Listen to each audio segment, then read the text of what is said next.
Welcome to another edition of Who's Better Baseball, the podcast where we talk about which brings us to two American League divisions. And Kevin had to decide which one is more compelling. You have the two-team race or the three-team race. We're going to go with Kevin's decision, and I like his reasoning here, and that was the three-team race is more exciting. So the one that is less exciting is Yankees Orioles because it's just those two teams. But if we were to say which division is going to come down to game 162, it might be this one. Yankees Orioles is a very fun race separated by one game as we record right now. Yeah, the loser ends up going to the postseason.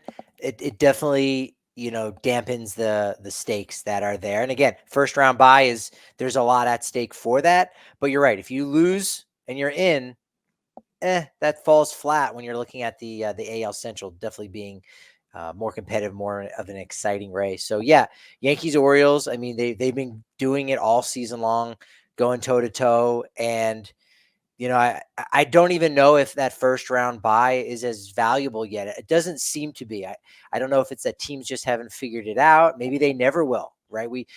Since the advent of the wild card, the team that was the wild card kind of had a bit of an advantage, and that never really stopped. So, maybe we'll never get to a point in which that first round bye becomes advantageous. So to me, having to play that wild card round, I don't think is so bad necessarily. So, because of that, I don't know that I'd be personally invested in seeing what the Yankees and Orioles do and who ends up winning that division. I like the storyline of the young Orioles being able to do it in back-to-back years there. I think that's that's a major success for them and for that franchise. But if they end up coming in second and the Yankees win the division, they might be better off for it by having to win out in that first wild card round and having a home series. It's really interesting that you mentioned kind of the stakes attached to not winning the division. How they aren't really there. I'm looking at the AL standings right now, and it's almost like the field has kind of cleared up. Where you have the Boston Red Sox who are 3.5 games back of the wild card. You have the Mariners who are further out of the wild card than they are the division. It's starting to seem like we know who the playoff teams are going to be because the Royals and the Twins. They're right there with the Guardians in the division, but they're also holding on to wild card spots. The Red Sox are almost this wild card that would make the AL East more exciting, and in turn, make the wild card race more exciting. But it does feel like Yankees Orioles are definitely in, and the other one's probably going to be the top wild card team that'll host a playoff round. I would say the only way that you're not okay with being the wild card is if you lose in the wild card round. Like that's the caveat. If you win the wild card round, it seems like you're better set up for that division series, but there's still the chance that you lose in the wild card round, which, if I'm not mistaken, didn't that happen last year to a couple big teams? So, that's still the component to it, and that's why these teams, despite that narrative that's out there, they're going to be pushing to win the division because they'd still prefer to avoid the wild card of a 3-game series. Sure, yeah, it's just common logic. It's crazy right now that wild card round would be Astros, Twins, Orioles, Royals. Like that's just weird. Like those teams don't seem like they've got that playoff history. They're also teams that have historically over the last 15 years not been really relevant at all outside of like a couple little pockets, outside of a couple little windows, like, winning the 2015 World Series. What's up? And then losing in 2014. So look, There you I go. know You my got it right. history. You I got know it. my look, come on, Joe Ducky Medwick.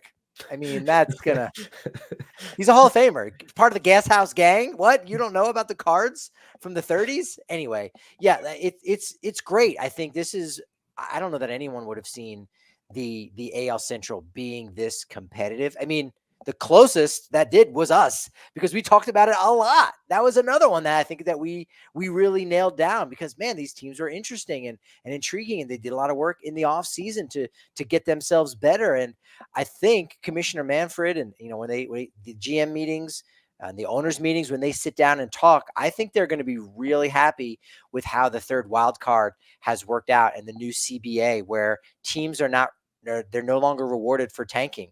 The Royals are done picking within the top 10. You can only be bad for so long and get one of those lottery picks. So because of that, Royals went out and spent, and they added a bunch of veterans. And we've seen other teams in of that ilk and in a similar, point in their rebuilding. You just have to go out and start acquiring pieces because you can't just do it through the draft 5-6 years in a row. So I think this is such a great scenario, not just for baseball, but particularly for that AL Central that has always just been dogged and just always been counted out as being, also rans, and like, hey, let's put some of those teams in other divisions so that, we can get, better clubs going to the postseason.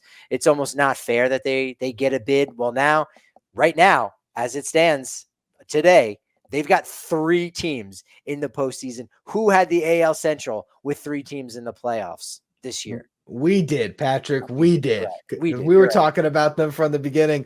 And yeah, I will say that's why I totally agree with Kevin's point on the article to come to the conclusion that the AL Central is the most exciting race because there's any of 3 teams that could win it.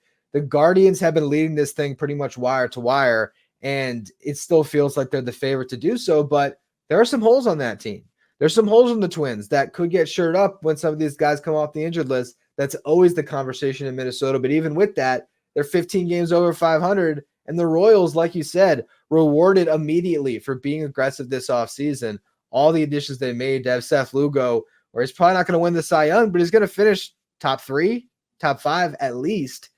That's an incredible thing to see that team go from wherever they were last year. I don't remember the exact record, but very far out of it to right atop the American League. It really is a testament to how open baseball is right now and why some of these other teams that are sitting on the fence going into the offseason, maybe they'll look at the Royals and they'll say, you know what? Let's sign some guys. Maybe like you said, they've drafted in the top 10 for a couple of years, and now it's time to go. The White Sox are having the worst season potentially ever, and they're not going to draft in the top 10. You can't do that as a franchise moving forward. So I think that this year will change a lot with how teams in small markets operate. And it's exciting to think that there could be other teams with other young up-and-coming superstars like a Bobby Witt Jr. who could get an opportunity at October. It seemed like, so many of these young players that win the Rookie of the Year award in years past, you almost had to wait until they were a veteran, like just before they were going to become free agents, and they were the more, tenured player going to the postseason, and then they go to free agency and then they leave to go to somewhere else. Like now we might be able to see these guys earlier. Maybe next year the Reds are able to figure out a couple things and you can see Ellie De La Cruz. Maybe the Pirates, they got a little bit closer this year. Maybe they go to the postseason and then you see Paul Skeens in October. So that third wild card, I definitely think has changed the way that teams are going about their business, their off-season transactions, and making them contenders a lot quicker. It's something that I know Bud Selig had talked about close to 20 years ago, this thing of compression. Like NFL has parity where any year, any team can seemingly come out of nowhere and make a run to the Super Bowl. But baseball, you just can't have that because it's such a long season and teams that just aren't good get exposed. Well, now all you got to do is be pretty good for 3.5 months because there are 6 teams that make the postseason. It's compression. So now everyone is squeezed about the middle, and that's what we had going into this year's trade deadline. We still have it now to a certain degree, much less teams than late July. But this compression, I think, has done wonders for keeping baseball relevant deeper into the season. Absolutely. There's not going to be most likely a 100-win team this year. And you're looking at just the top of each league. Last year, we knew the Braves, they're going to get a bye. The Dodgers, they're going to get a bye. The Orioles, they're going to get a bye. It was obvious. This year, everything is still on the table pretty much. I mean, there's some division races that have been decided we've talked about today, but a lot is still on the table, and that is a good testament to where the league's at, having so many teams competitive. And I loved your point to bring in the Reds and the Pirates. I think those are probably the 2 most prominent teams I could identify. Maybe the Tigers being another one, that they have some talent that's at the top of the league. For the Reds, Ellie, of course. For the Pirates, Paul Skeens, Tigers, Tarek Skubal.